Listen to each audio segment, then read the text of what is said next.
kushitiki biyyatos Oromiyaa ilma baha gadaati warra heraaf siraa hayyuu dhabbaan kiyyaa erga gadaa daamne lafee dugdaa jaamne ol jechuu dadhabne gabrumaadhaan haguugamne biyyarraa bukaane saalfannee jiraannaa ture gumaadhamne.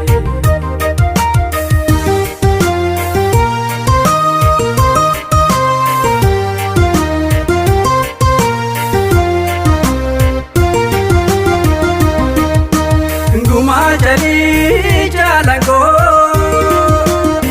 harka muraa boobi harmaan meetiya gochaa dhuguu sanyii diinni nurraan ka'ee fite lamitiya gumaa isaanii banee dhiiga isaaniif bakka jigeeyya maduu yaada mitiya gumaa baasii lamitiya.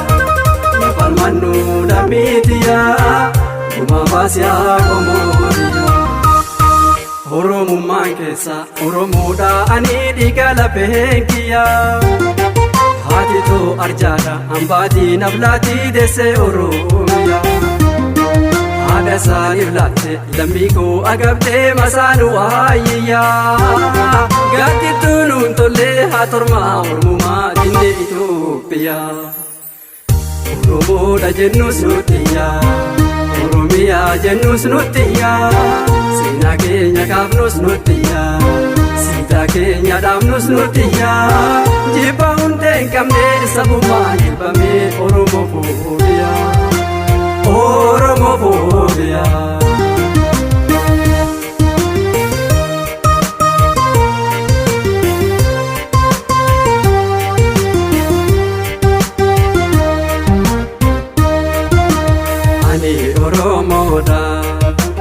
Ani Oromoodha horte kushitiki biyyatos Oromiyaa ilma baha gadaati warra heraaf siraa hayyuu dhabbaan kiyyaa erga gadaa daamne lafee dugdaa jaamne ol jechuu dadhabne gabrumaadhaan haguugamne biyyarraa bukaane saalfannee jiraannaa ture gumaadhamne.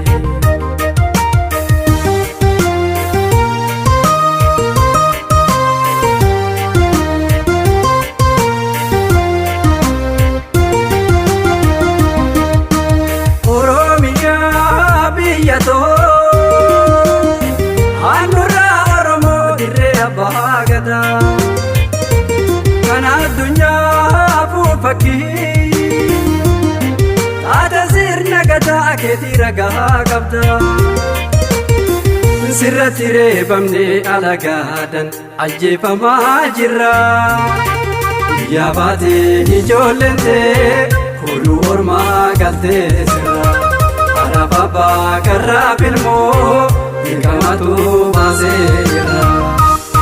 Kaaniitis teechifne hojjenne nyaachifne tammeenyatti hiikamaa handhuura abbaa biyya Finfinnee dhaalchifne masaraatu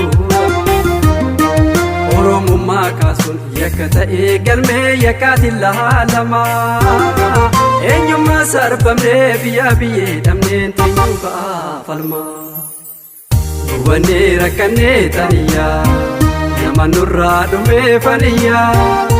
Dhaga'uu dhabnee faniyyaa ofii gadhaa dhabnee faniyyaa hidhamtee saamamtee mana tajjeefamaa jirti lammiin tiyyaa Oromofoobiyaa gubannee rakkannee taniyyaa nama nurraa dhumee faniyyaa dhaga'uu dhabnee faniyyaa ofii gadhaa dhabnee faniyyaa hidhamtee saamamtee mana tajjeefamaa jirti lammiin tiyyaa Oromofoobiyaa.